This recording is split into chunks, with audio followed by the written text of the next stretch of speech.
Negatif. Takut. Benci. Kandunganku. Bawanya ke rumah sakit. Film dimulai dari dua orang mahasiswa dan mahasiswi yang sama-sama menggunakan baju wisuda, karena hari itu adalah hari kelulusan mereka, mau tidak mau setelah itu pasti mereka akan sangat jarang untuk bertemu. Duma bertanya, apakah yang akan kamu lakukan setelah kelulusan ini? Maya menjawab sambil tersenyum, kawin. Duma tersenyum, masa sih secepat itu, tunggulah 3 tahun lagi, aku pulang kampung cari duit dulu yang banyak, nanti aku balik lagi ngelamar kamu. Maya hanya tersenyum, aku sih terserah Abi, kalau nanti ada yang datang ke orang tuaku untuk melamar aku, terus Abi dan Umi ngerasa dia baik buat aku. Percakapan pun berakhir karena Maya menerima telepon dari saudaranya, dan setelah menutup teleponnya, Maya pamit karena keluarganya sudah menunggu, itulah pertemuan terakhir mereka. Di waktu yang berbeda, terlihat Maya sedang bekerja di sebuah kantor kelurahan. Duma dan Maya masih intens saling memberi kabar melalui telepon tentang perkembangan dan kehidupan mereka masing-masing. Teman-teman Maya pun tahu, bagaimana kedekatan antara Duma dan juga Maya, makanya kalau Maya sedang kumpul dengan teman-temannya, mereka pun selalu bertanya bagaimana kabar Duma sekarang. Sementara, ayah dan ibu Maya selalu menasehati Maya, carilah calon suami yang baik agamanya, baik akhlaknya, jelas keturunannya, yang sudah jelas masa depannya, dan yang penting harus sekuku, yaitu sederajat karena kalau tidak orang tuanya bilang nanti akan banyak ketimpangan-ketimpangan yang akan membuat rumah tangga kalian bermasalah. Maya pun mengangguk dan mengatakan, kalau dia pun ingin secepatnya menikah. Hingga suatu hari Maya sedang mengikuti pengajian di sebuah acara, ada seorang teman pria dari temannya yang ingin berkenalan dengan Maya. Maya pun menyarankan agar lelaki itu datang saja ke rumahnya untuk bertemu kedua orang tuanya. Karena niatnya yang tulus, lelaki itu pun memberanikan diri menemui kedua orang tua Maya di rumahnya. Abuya pun melakukan tes kelayakan untuk calon menantunya, sementara Maya adenya dan juga ibunya, memperhatikan pemuda itu dari dalam rumahnya. Sambil memperhatikan calon suami kakaknya, adenya menanyakan bagaimana dengan Duma, karena Maya dulu pernah bercerita kalau dulu Duma pernah mengajaknya menikah. Mendapat pertanyaan itu Maya menjawab, Duma tidak pernah serius, kalau dia serius pasti dia sudah mendatangi Abuya jelasnya. Ibunya setuju dengan jawaban Maya, karena menurut ibunya wanita itu butuh kepastian, cinta itu nomor 12. 2 minggu kemudian, terlihat Maya sedang memfoto-foto banyak surat undangan, di saat itulah, handphonenya berdering dan terlihat Duma yang sedang menghubunginya. Telepon itu pun diangkat, awalnya Duma menanyakan kabar Maya, karena belakangan Maya tidak lagi upload status, Duma juga merasa kehilangan karena 2 minggu ini, Maya sudah tidak lagi berkirim kabar kepadanya. Belakangan ini memang sedang sibuk, dengan suara diperankan, Maya menjelaskan kalau, 2 minggu kemarin dia sudah ada yang melamar, dan kedua orang tuanya setuju, dan 2 minggu lagi Maya akan menikah. Mendengar penjelasan itu, terdengar dari telepon itu seperti helaan nafas yang sangat berat dan isak tangis yang tertahan. Duma pun menanyakan lagi, apakah benar Maya akan menikah? Untuk sejenak Maya tidak kuasa menjawab, dengan perlahan Maya pun menjelaskan, kalau dia tidak bisa menolak keinginan kedua orang tuanya, dan Maya pun meminta maaf. Maya pun menikah dengan dihadiri keluarga besar dan juga para tetangganya. Maya terlihat sangat cantik di hari spesialnya itu, dia pun terlihat sangat bahagia. Malam harinya, Maya dan suaminya pergi menempati rumah baru. Suami Maya terlihat sudah mapan, memiliki rumah besar dan juga kendaraan. Namun baru saja datang di rumah itu, tiba-tiba kaca lemari mereka ada yang pecah, dan di antara pecahan kaca itu terlihat seekor tikus sudah terkapar. Mereka pun tidur, dan entah apa yang terjadi, ketika Maya sedang tidur Abi terlihat duduk sambil melakukan hal aneh sambil seperti orang. Maya masih keheranan. Beberapa hari kemudian, Abi baru datang dari luar. Entah kenapa kaki dan juga tangannya tiba-tiba terasa sangat gatal, sampai merah-merah di garuknya. Maya pun mengajak Abi ke dokter. Dokter memberikan obat dan menasehati agar Maya membersihkan rumahnya karena selama ini Abi tidak memiliki riwayat alergi apapun. Batuknya pun tidak mau berhenti membuat dia merasa bersalah kepada Maya, dan dia pun meminta maaf karena sudah merepotkan Maya. Maya hanya tersenyum, dia sama sekali tidak merasa direpotkan, ucapnya sambil tersenyum. Malam harinya batuk Andi semakin menjadi dan sampai mengeluarkan dadah. Siang harinya Maya buru-buru pulang dari tempat kerjanya. Dia izin untuk membawa Andi ke rumah sakit. Temannya pun bertanya bagaimana keadaan Abdi saat ini. Maya bilang semakin hari batuknya semakin parah bahkan sampai ngeluarin dadah. Padahal ketika dicek dokter semuanya baik-baik saja. Mendengar cerita itu, temannya mengingatkan jangan-jangan ada orang yang tidak suka dengan kehidupan kalian. Maya hanya terdiam. Andi pun dicek semua kesehatannya, dan hasil pemeriksaan dokter tidak ada gangguan apapun pada paru-paru Andi, namun batuk Andi tetap saja tidak kunjung berhenti. Maya dengan setia terus merawat Andi dengan tulus dan ikhlas. Sebagai seorang istri dia merasa kasihan dengan keadaan Andi sekarang.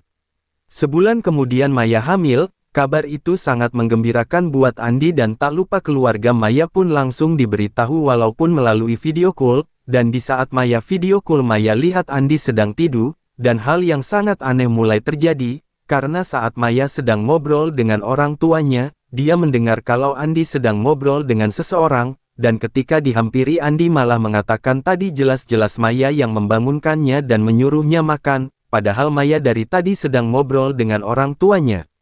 Dan sejak saat itu, kelakuan Andi semakin aneh dan membuat Maya merasa takut. Hari syukuran pun tiba. Maya terlihat sedang sibuk membantu adenya di dapur, namun tiba-tiba saja badan terasa tidak enak. Melihat itu Andi datang menghampirinya. Dia merasa khawatir dengan kondisi kerjaan Maya. Awalnya semua bisa baik saja, namun setelah beberapa saat, Andi terlihat sangat kegatalan. Dia terus menggaruk tangan dan juga lehernya. Andi merasa sangat kebisingan dengan keadaan di dapur itu. Dia terlihat gelisah. Dan akhirnya entah apa yang ada dalam pikirannya, dia melukai tangannya dengan parutan yang dia gunakan untuk memarut wortel tadi. Ibunda Maya yang melihat kejadian itu spontan menjerit, sehingga membuat orang-orang yang ada di ruang tengah terkejut dan berhamburan ke dapur. Mereka semua kaget dengan apa yang telah dilakukan Andi. Maya yang melihat Andi terluka langsung membawa Andi ke rumah sakit. Acara syukuran pun langsung, semua keluarga menanyakan keberadaan Andi. Karena setelah dari rumah sakit Andi disarankan untuk istirahat saja, Andi pun hanya berbaring di tempat tidur. Dan ada sepasang kerabat yang ingin bertemu dengan Andi, karena waktu menikah dulu mereka tidak sempat datang, makanya walaupun Andi sedang sakit, kerabat ini tetap ingin bertemu. Maya pun mengajak mereka menemui Andi yang sedang berbaring di dalam kamar, sekalian mereka mau pamit pulang kepada Andi. Begitu mereka masuk, Maya pun memberitahu Andi kalau ada kerabatnya yang ingin bertemu, namun ternyata Andi sedang tertidur pulas, sehingga tidak menyadari kedatangan istri dan juga kerabatnya itu. Tapi ketika Acil melihat Andi seperti berbulu hitam lebat seperti binatang yang berbulu. Acil pun langsung memberitahu Maya tentang penglihatannya itu. Acil mengatakan ke Maya kalau Andi sedang kena santet atau ilmu hitam dari orang yang berniat jahat kepada mereka. Beberapa hari kemudian, ketika Maya sedang makan siang bersama orang tuanya, Maya langsung menceritakan yang dilihat Acil tentang penyakit Andi, dan tentang kecurigaan Acil kalau Andi ada yang guna-guna.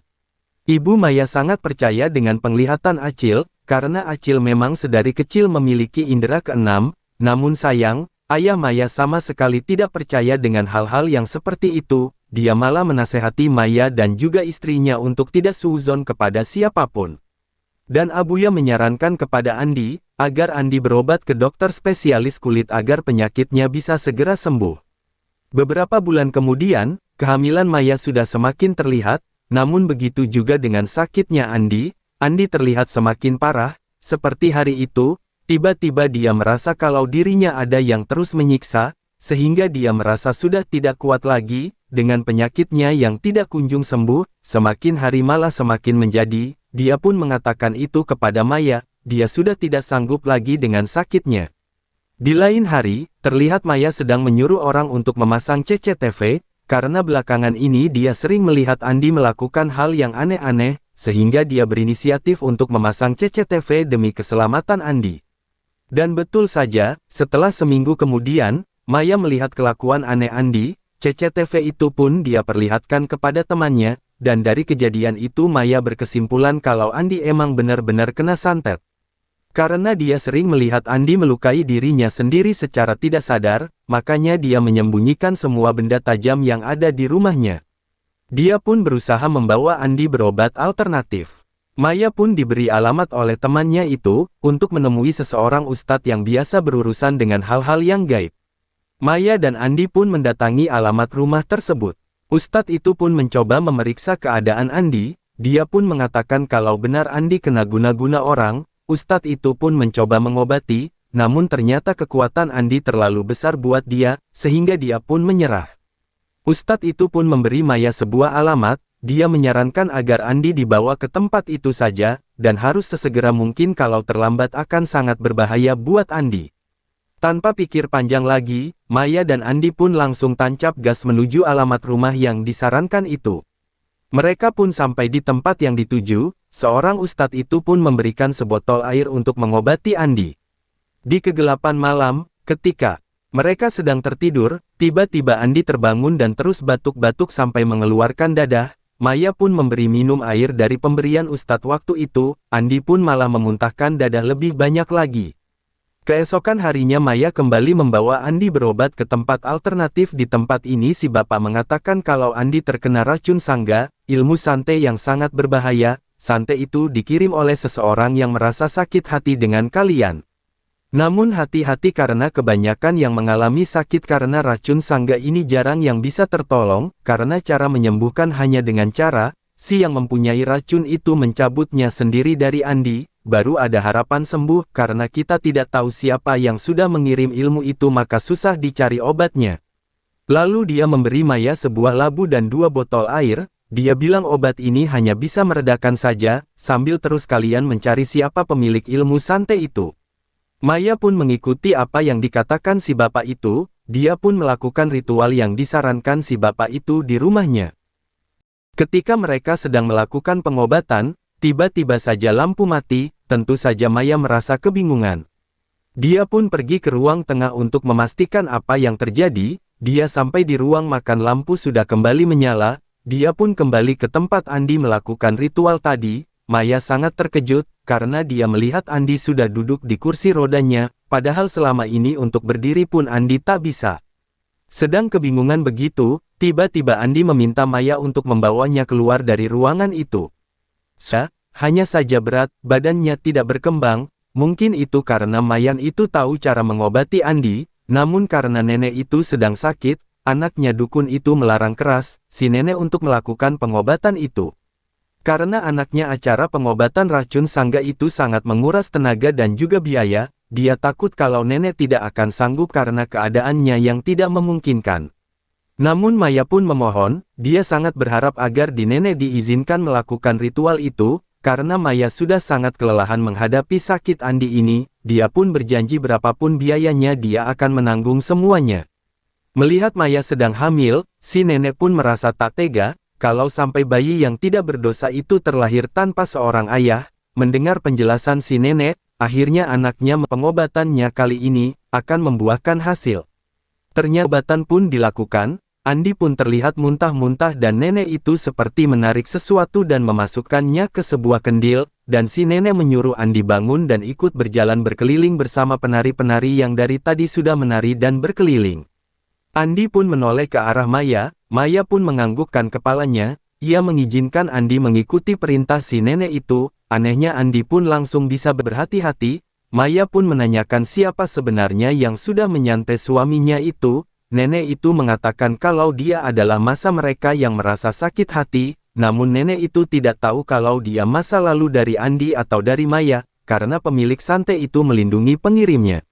Setelah pengobatan itu, Andi kembali sehat dan hari-hari Andi kembali disibukkan dengan pekerjaannya. Dan 2 minggu kemudian, ketika Maya sedang seorang diri di rumah, tiba-tiba ada yang menggedor-gedor pintu depan dengan sangat keras. Maya pun buru-buru mendekati pintu itu dan langsung membukanya, namun dia tidak melihat siapapun di depan pintu itu. Ketika Maya menutup pintu itu, lagi-lagi pintu itu diketuk dari luar, Maya pun langsung membukanya lagi. Lagi-lagi di luar tidak ada siapa-siapa. Maya pun langsung menelepon Andi, namun handphone Andi sedang tidak aktif. Semenjak kejadian itu, Maya merasa ada saja kejadian aneh yang terjadi di rumah itu.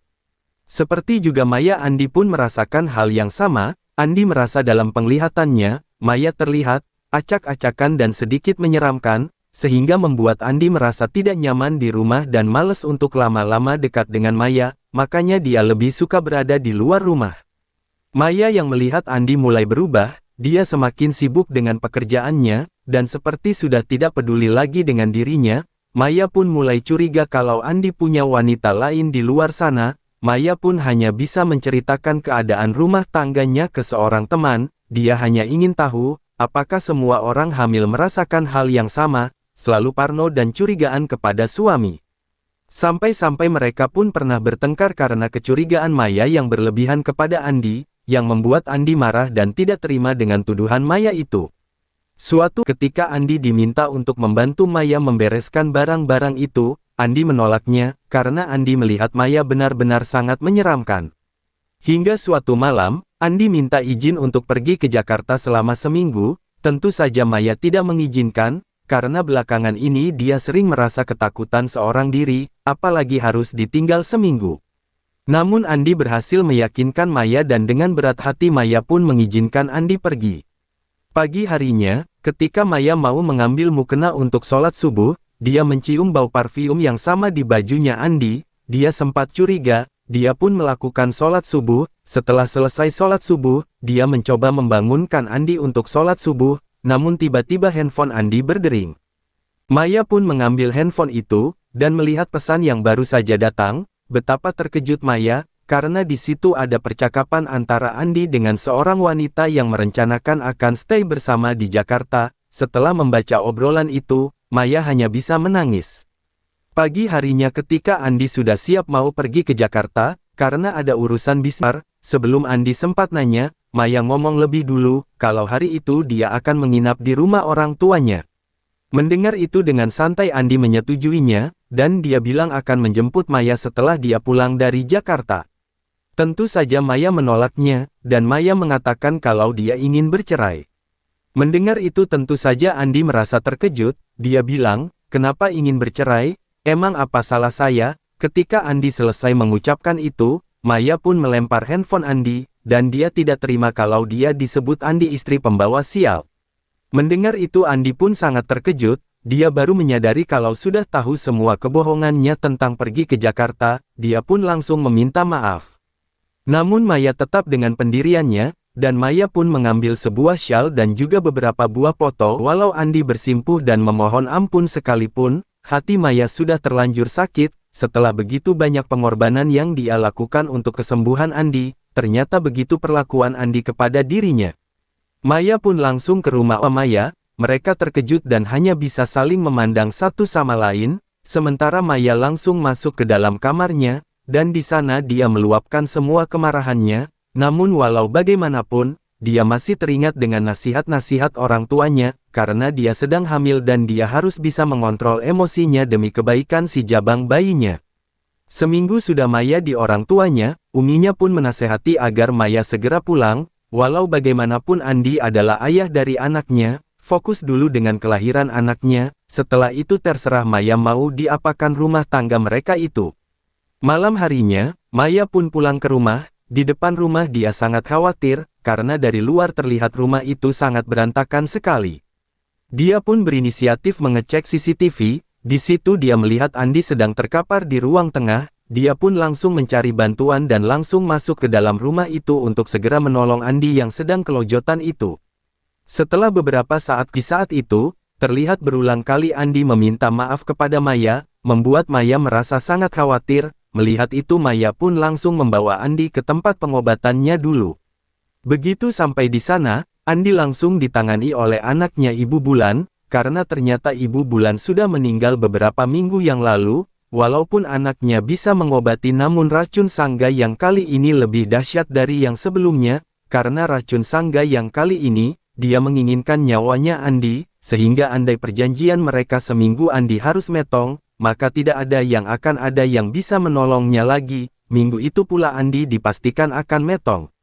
Walaupun dia bisa mengobati, namun, dia tidak bisa melakukannya seorang diri, dia butuh bantuan orang lain. Dan mereka harus mencari penawar daun sangga, karena hanya itu satu-satunya yang bisa menyelamatkan nyawa Andi. Tidak menunda waktu, malam itu juga mereka pun langsung menuju ke daerah yang diarahkan oleh anaknya Ibu Bulan. Akhirnya mereka pun sampai di rumah orang yang dituju, keluarlah seorang lelaki belum juga sempat berbasa-basi, tiba-tiba Andi ngamuk sengamuk-ngamuknya, Andi pun langsung dibawa ke dalam rumah dalam keadaan kerasukan. Semua mencoba memegang Andi dan coba mengeluarkan roh jahat yang selama ini mencoba menguasai tubuh Andi.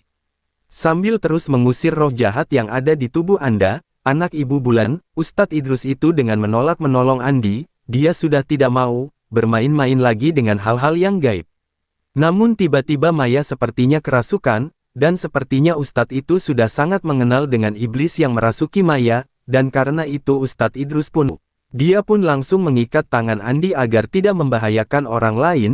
Anak Ibu Bulan pun pergi untuk mencari sesuatu, dan begitu pula dengan Ustadz Idrus, mereka meninggalkan Maya yang masih dalam kerasukan, begitu juga dengan Andi, yang masih terus meronta-ronta. Terlihat Ustadz Idrus pun meracik sesuatu, dengan menggunakan daun-daunan tradisional. Setelah selesai dia pun mendekati Via dan memberikan botol racikan itu. Via pun mendekati Maya, ketika Maya sedang fokus bicara ke Pak Ustadz, dia pun mengambil kedua tangan Maya dan membasahi dengan air dan mengusapkannya ke muka Maya. Maya pun menjerit kepanasan. Dan setelah beberapa saat kemudian, Maya pun sadarkan diri. Ketika Maya baru saja tersadar, Andi kembali ngamuk-ngamuk dan seketika perut Maya terasa sakit, ternyata kandungan Maya mengalami kontraksi, dia merasa kandungannya ada dalam masalah. Ustadz Idrus pun menyarankan agar Maya diberi dalam pengobatan. Sementara Andi yang masih dalam kekuasaan Jin Dasim, dia terus meledek Ustadz Idrus, dan mengatakan kalau Ustadz Idrus sudah mengorbankan anaknya sendiri, demi menolong orang lain. Ustadz Idrus pun langsung membacakan ayat suci Al-Quran. Namun baru saja selesai bacaan Ustadz Idrus, Jin Dasim itu pun membalas Ustadz Idrus dengan mengeluarkan kekuatannya, yang mengakibatkan, semua perabot di dalam rumah itu menjadi berantakan, dengan angin yang sekencang-kencangnya. Angin masih terus bertiup kencang, Ustadz Idrus dan Iqbal berusaha menggabungkan kekuatan berdua untuk melawan Jin Dasim, dan akhirnya mereka pun mengadakan kekuatan mereka. Ustadz Idrus terus membacakan ayat-ayat Al-Quran, begitu juga dengan Jin Dasim dia makin dahsyat, suasana di dalam rumah itu berubah menjadi sangat menakutkan dan juga berantakan. Sakit, Maya pun langsung mendapatkan pertolongan para petugas kekuatannya kembali. Apa-apa yang ada di sana dibuatnya hancur berantakan, atap rumah pun roboh berserakan. Air dari tong besar yang ada di tempat itu, ketika diguyurkan kepala Andi, Andi terlihat meraung-raung kesakitan, dan hal itu dilakukan berulang-ulang. Sampai suatu ketika, Andi kembali berontak dan dia mengucapkan semua sumpah serapahnya. Ustadz Idrus tidak tinggal diam, dia pun kembali memasukkan Andi ke tempat pengobatan semula. Sampai akhirnya Andi sudah tidak berdaya, dan Andi pun dibaringkan di atas bale-bale, dan Andi pun diberi minum ramuan herbal yang diberikan langsung oleh anak Ibu Bulan. Setelah minum ramuan itu, terlihat Andi memuntahkan dada segar, berulang-ulang. Sementara di rumah sakit Maya sudah berhasil melahirkan bayi cantiknya. Terlihat Viu sedang tersenyum lega sambil terus memandangi bayi itu, begitu juga dengan Umi dan abinya Maya. Mereka datang dan terlihat sangat bahagia, sementara Maya di ruang bersalin masih terbaring lemah. Tiba-tiba dia ingat dengan obrolannya dengan Ibu Bulan, tentang siapa yang telah mengirim racun sangga itu. Kini dia pun penasaran ingin bertanya hal yang sama kepada Ustadz Idrus. Maya pun menelepon Andi yang terlibat sudah membaik, dan Maya pun mengirim foto Duma pacar masa kuliahnya dulu. Dia penasaran apakah Duma yang telah membuat hidupnya begitu menyakitkan selama ini. Andi pun menyampaikan pertanyaan itu kepada Ustadz Idrus, sambil memperlihatkan foto kiriman Maya itu. Ustadz Idrus pun menganggukkan kepalanya perlahan, tak lupa Ustadz Idrus pun memberikan nasihat kepada Andi. Andi pun memberitahukan Maya kalau kecurigaan Maya dengan foto itu benar, betapa hancurnya hati Maya mendengar ucapan Andi, padahal dia sangat percaya dan juga sayang kepada Duma.